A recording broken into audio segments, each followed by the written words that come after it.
This video covers section 4.1 for Math 95, solving systems of linear equations in two variables.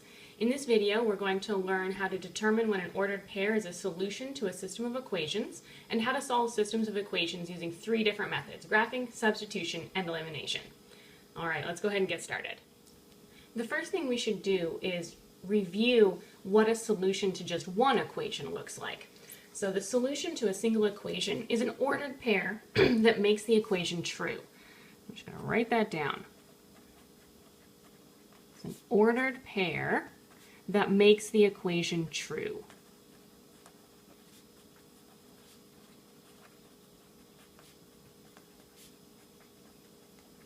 So for instance, the point 110 is a point that will make this equation true. We can test that by plugging it in. When I plug in 1 for x and 10 for y, I get a true statement. 10 equals 3 plus 7, which is 10. So 110 is a solution. Now, a system of equations is two or more equations put together. For example, this is a system of equations. I have x plus y equals 3 and 2x plus 4y equals 10, two equations looked at the same time. So the solution to a system of equations is really similar to the solution to a single equation. It's an ordered pair that makes both equations true at the same time. So an ordered pair that makes both equations true. Both equations. Okay. So for example, we can try to figure out if the point 4, -1 is a solution to this system of equations by plugging it in and seeing if it makes both equations true. So let's go ahead and do that. I'll plug in 4 for x and -1 for y.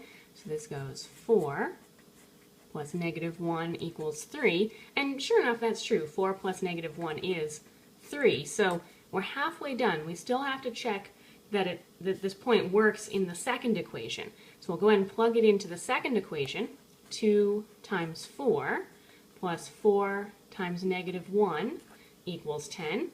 Let's see if that's true. This is 8 minus 4.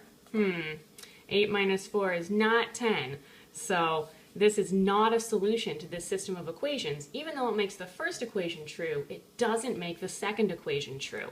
So since 4 does not equal 10, this is not a solution. It's a solution to the first equation, but not the second. So it's not a solution to the system of equations. Let's check one more point for practice. I'm going to plug in the point 1, 2 into both equations and see if we get a true statement for both of them. Remember, I'm plugging in the 1 for x and the 2 for y. So this is 1 plus 2 equals 3, and sure enough, that one's true. So that's good. Let's see if it works in the second equation now. 2 times 1 plus 4 times 2. See if that equals 10.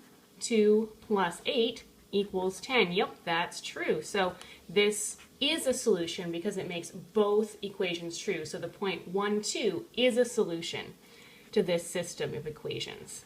It's a point that makes both equations true.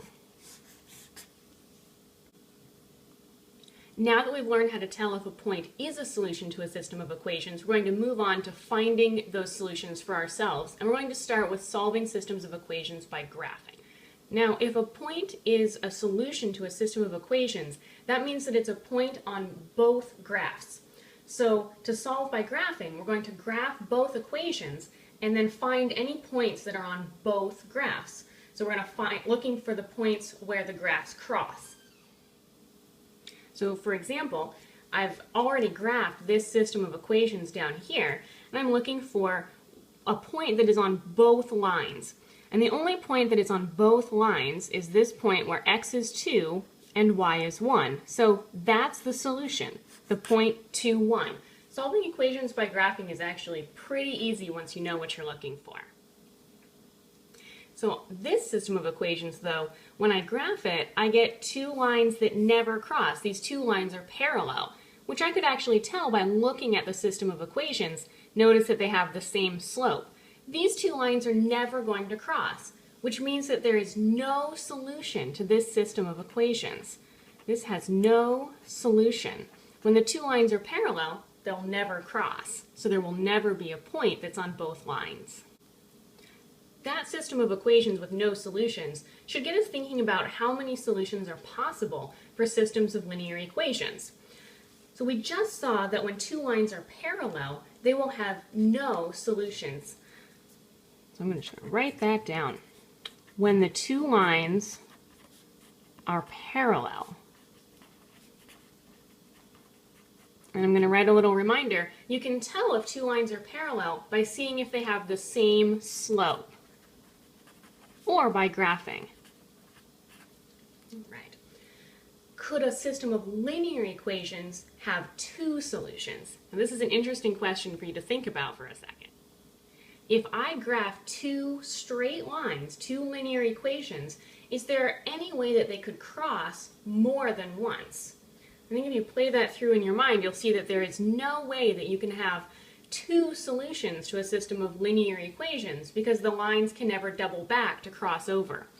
I'm going to say, nope, we can't have more than, definitely can't have two solutions. But could we have more than one solution? This is another one that's a little bit tricky to think about. Let's say that I graphed a line and it went like this. And then I graphed another line and my second line happened to fall right on top of the first line.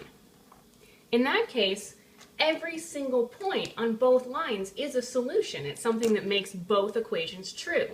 So we could have more than one solution if the two lines are actually the same line. So yes, we can have more than one solution if the two lines are the same line.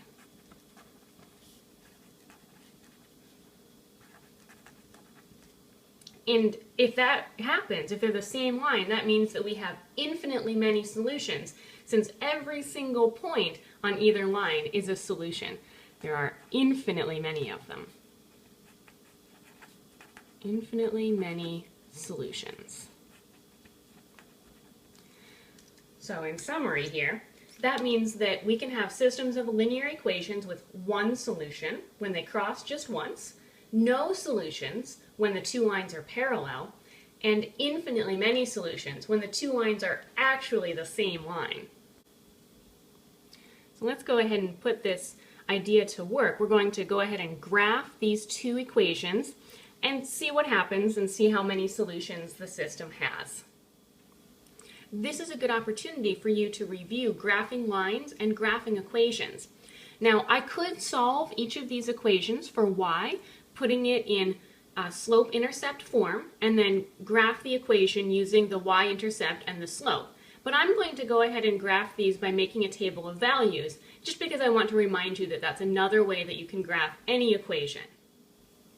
So to help keep myself organized, I'm going to label these equations. This first equation is going to be equation 1, and I'm going to do all of its work in pink. And this second equation is going to be equation 2, and I'm going to do all of its work in purple. Remember that when you're graphing using a table of values, you're going to generate your own table of values for x and y. So you get to pick numbers for x or y, plug them into the equation, and then solve for the other variable. So I'll do a quick example for this one. I'm going to plug in the number 1 for x. So when I do that, I have 2 times 1 plus y equals 5, and now I'm just solving for y. 2 times 1 is 2, so I'll subtract 2 from both sides and end up with y equals 3. So that means that the point 1, 3 should be on my graph. Now I can plug in some other points. If I plug in 0 for x, I'm going to end up with 5 for y. Now, we know that these are linear equations, so we really don't need any more than 2 points to graph them, but I'm going to go ahead and fill in a few more points just for good measure. Remember that if these weren't linear equations, we would need a lot more points because we wouldn't know that they were just a straight line. So here's a bunch of points that I found earlier for that first equation. Okay, so I've gone ahead and plotted those points that I found for my first equation. I have the point 1, 3, the point 0, 5 kind of went off my paper, so did the point negative 1, 7. So I'm really glad I have these other points that stay on my graph, the point 2, 1 and the point 3, negative 1. Now it's really clear that this is a line, so I'm going to go ahead and connect this up with my ruler using a straight edge to make a nice clean picture. And now I'm just going to go through the same process for the second equation. I'm going to graph that equation and then look for wherever those two lines might cross. So I'm going to do this the same way, picking some points for x and then finding out what the corresponding point for y is. I'll give you one example. I'm going to pick x equals 1, so I'll plug that in here. 4 times 1 plus 2y equals 10. So that's 4 plus 2y equals 10. I subtract 4 from both sides to get 2y equals 6, and then divide both sides by 2 to get y equals 3. So when x is 1, y is 3. I'll go through that process for a whole bunch more points. I'm going to go ahead and just fill those in right now. So there's all those points, and this is starting to look sort of familiar. All of the points from the second line were also points on the first line. So when I graph this, I'm actually going to get the same line again. I've got the point 1, 3, the point 0, 5, the point negative 1, 7, the point 2, 1, the point 3, negative 1. And then I can connect that line up using my straight edge, and I'm going to get just exactly the same line. So this system of equations has infinitely many solutions because the two lines are really the same line, and you can see that really clearly when you graph them. And also from the table, you can see that there are lots and lots of points that are on both lines, and we could make this table as long as we wanted to, which is why we say that there are infinitely many solutions, because that table could just keep going and going and going and going forever. So there we have it. This is a system of equations with infinitely many solutions. So before we move on, I want to recap using the graphing method to solve a system of equations. The first step is to graph the two equations. Your graph should be very careful so that it's easy to see where the two equations cross. You can graph the equations using a table of values, or maybe by putting the equation into slope-intercept form and then graphing using the intercept and the slope. Once you've graphed the two equations, you're looking for where they cross. There might be one point where the two equations cross, and then you'll write that point down because that's the solution. There might be no points where the two equations cross because they're parallel. In that case, there's no solutions. And finally, the two lines might turn out to actually be the same line, in which case there are infinitely many solutions. Now, the graphing method works really great as long as the answer is a nice number, something like the point 1, 2 or 3, 7, something that's easy to read off of your graph. Now, if you have a more awkward number for the solution, something like the point 2, 7 and 3/4, it would be really hard to locate that on the graph and to be really precise and accurate about finding that point. So we like to have an algebraic method for solving for that exact kind of situation. And actually we have two of them, which is what we're going to look at next. The first algebraic method we're going to look at is solving a system of equations by substitution. So here are your 4 steps. You're going to solve one of the equations for one of the variables and then substitute it into the other equation. Then we'll solve for the remaining variable. That'll give us a number. And then we're going to take whatever that number is, plug it in to get the value for the other variable too. So I'm going to go ahead and do an example using this system of equations. So the first thing to do is to solve one of the equations for one of the variables. It really doesn't matter which equation you pick or which variable you pick. However, when I look at this system of equations, I see that in the second equation, the x is already pretty close to being by itself. So I'm going to solve this second equation for x. So x minus 2y equals -4. I'll add 2y to both sides, which gives me x equals 2y minus 4. Now I have one of the equations solved for one of the variables. The next step is to plug this into my other equation. So my other equation was 2x plus 3y equals 6. And I'm going to take 2y minus 4 and plug it in for x. So that looks like 2 multiplied by 2y minus 4 plus 3y equals 6. Now notice that I put parentheses here where the x was. It's really important to remember that you're going to have to distribute that 2 to both pieces. Now that I've plugged this first equation into the second equation, that's the substitution part, I'm going to solve this equation for y. So kind of stepping back for a second and looking at it, this equation only has the variable y. I will be able to solve this, push it around until it says y equals some number. The first thing I'm going to do to solve this equation is distribute that 2. So that gives me 4y minus 8 plus 3y equals 6. Now I'll combine like terms, putting the 4y and the 3y together to get 7y minus 8 equals 6.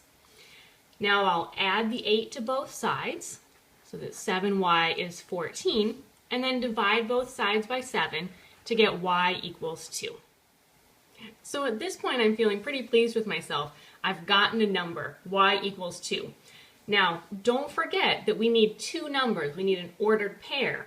So I need to take this information, the fact that y equals 2, and use it to find a number for x also. Now I think that the easiest way to do that is to take that 2 for y and plug it back into this equation over here. It really doesn't matter which equation you plug that 2 into though. You'll get the same answer either way. So I'm going to go ahead and take this 2 and plug it into this equation over here that's already solved for x. So I'm going to say x equals 2 times y, which is 2, minus 4. So x equals 4 minus 4, and x equals 0. Now I have an ordered pair. I know both the x and the y. So I have the answer now, 0, 2. I also want to take a minute to point out that once you've got an answer for a system of equations like this, you can check your answer by plugging it back into both equations and making sure that you get a true statement. I'm not going to demonstrate that right now, but that might be helpful for you when you're working on your homework or when you're working on a test. So substitution is one method of solving a system of equations. Now we're going to look at another method, which is elimination. The idea behind the elimination method is that you'll multiply one of your equations, or possibly both equations, by some numbers so that when you add them together, one of the variables will disappear. And then once you've figured out what one of your variables is, again, you need to remember to go back and solve for the other variable. So I'm going to give you an example of solving this system of equations using elimination. It doesn't matter which variable you decide to get rid of, but you do need to get rid of one of the variables. I'm going to eliminate the y variable here. If I multiply this top equation by negative 4, then I will have negative 4x minus 4y equals negative 24. And my second equation I'm leaving alone as 6x plus 4y equals 20. Now, when I add these two equations together, the negative 4y and the positive 4y will cancel out and leave me nothing left over for the y's. So when I add these together, negative 4x plus 6x is 2x. These y variables just disappear since there's nothing left. And over here I end up with negative 4. Now I have an equation with just x in it. I can divide both sides by 2 and get x equals negative 2. So again, I'm only halfway done. I found what the x is. I need to plug that negative 2 back into one of these two equations to find out what the y is. It doesn't matter which equation you pick, but this top equation looks easier to me, so I'm going to plug it back in there. Okay, so I'll go ahead and plug this negative 2 back into the top equation. So that's negative 2 plus y equals 6. I'll add 2 to both sides to get y equals 8. So now I have my solution. X is negative 2 and y is 8. And remember, you could check that solution by plugging it back into both equations and making sure that you get the same true statement from both equations. Now I'd like you to take a minute and practice solving a system of equations using either method, substitution or elimination. So you should go ahead and pause the video, solve this system of equations on your own, and then restart the video and I'll show you my solution to that system of equations. Are you ready? Go ahead and pause the video now. And we're back. I hope you took the opportunity to solve this problem on your own before watching this part of the video. Now, what I'm going to do is show you one method for solving this system of equations. I'm going to talk through it, and then I'm going to put up a slide that has 2 other methods that you might have used to solve the system of equations. I really think that you should watch this first method because I'm going to show you a trick that will help you with some of your homework problems. Now, I'm going to solve this by elimination, and I'm going to solve it by eliminating the x. I'm deliberately picking the one that's a little bit more difficult just so that I can show you this trick. Now, if I want to eliminate the x, that means that the coefficient of x on both these equations needs to be the same number with opposite signs. These 2 coefficients already have opposite signs. The top one is positive and the bottom one is negative. To get them to be the same number, an easy trick that'll always work is to multiply the top equation by the coefficient from the bottom equation. So I'm going to multiply the top equation by 4, and then multiply the bottom equation by the coefficient from the top equation. So I'm going to multiply the bottom equation by 3. This will make the coefficient on the x 12 in both cases, but the bottom one will be negative since it already was negative. So I'm going to write down my steps here. I'm multiplying the top equation by 4 and the bottom equation by 3, which gives me 12x minus 4y equals 24, and negative 12x plus 6y equals negative 24. Now when I add these 2 equations together, the x's will cancel each other out, which was our goal the whole time. So I'm going to have 0 here, plus 2y equals 0. Now I'll finish solving for y, dividing both sides by 2. 0 divided by anything is still 0, so y must be 0. Now I just need to find the x. I can do that by plugging this 0 into either one of these 2 equations for y, and we'll find out what x is. I'm going to pick the top equation to plug the 0 in, but remember, it really doesn't matter. You'll get the same answer whichever equation you choose. So I'm going to plug that y equals 0 into the top equation.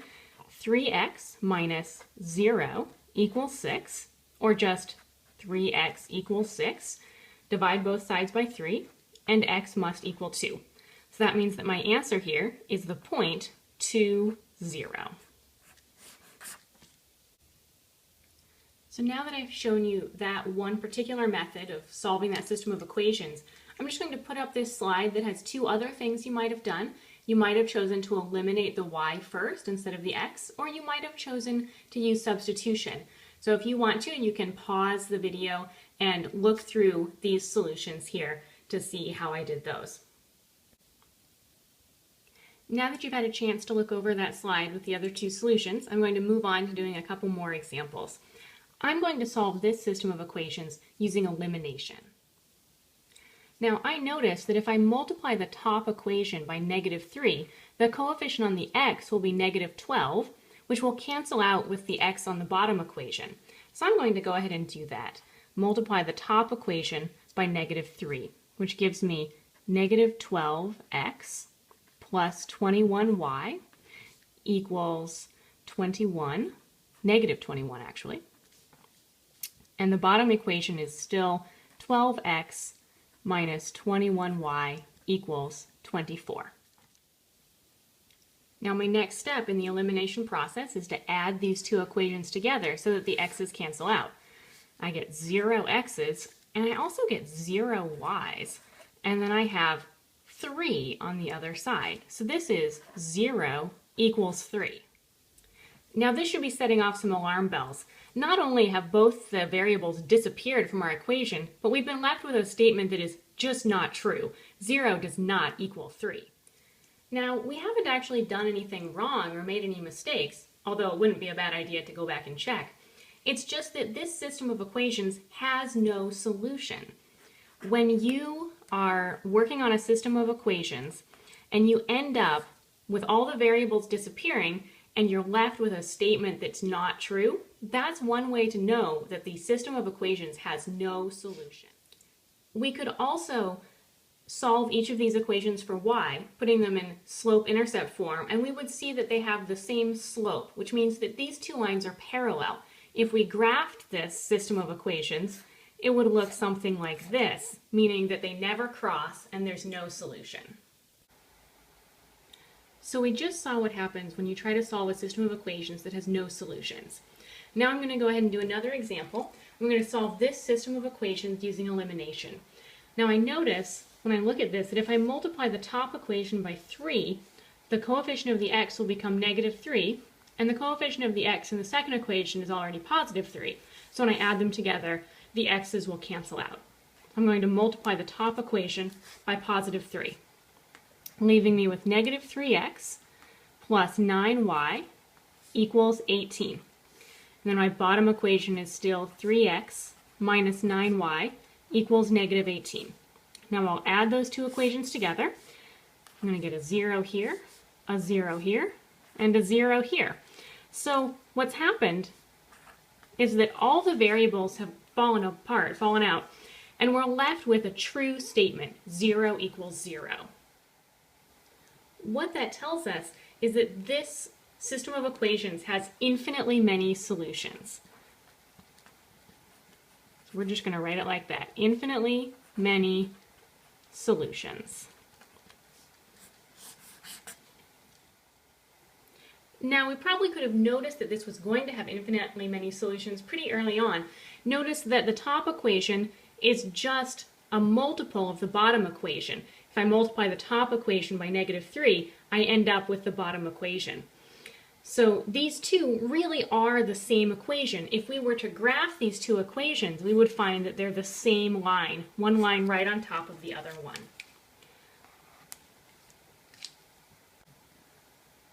Now let's just quickly summarize those three types of systems of linear equations. There are systems of linear equations that have one solution. If we graph them, they will be two distinct lines that cross somewhere, and the solution will be where they cross. If you try to solve the system of equations, you'll get one solution. Solving. None of the variables will disappear, and you'll just get a nice number for x and a nice number for y. A system of equations that has infinitely many solutions, when you graph it, it looks like two lines right on top of each other, because the two lines are really the same line. So the two lines are really the same line.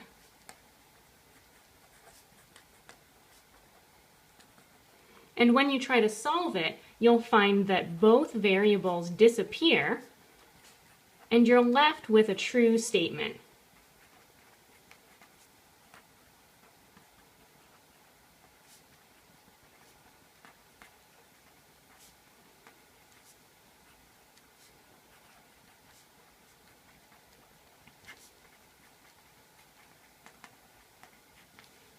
Finally, there are some systems of equations that have no solutions. This is when the two lines are parallel. When you graph them, you'll see that they never cross. They are parallel lines. And when you're trying to solve it, you'll see that both variables drop out, but you're left with a statement that's not true.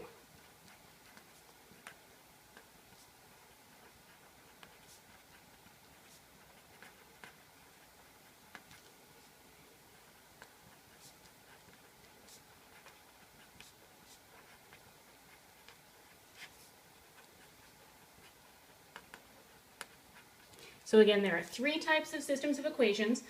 There are systems of linear equations that have one solution, infinitely many solutions and no solutions.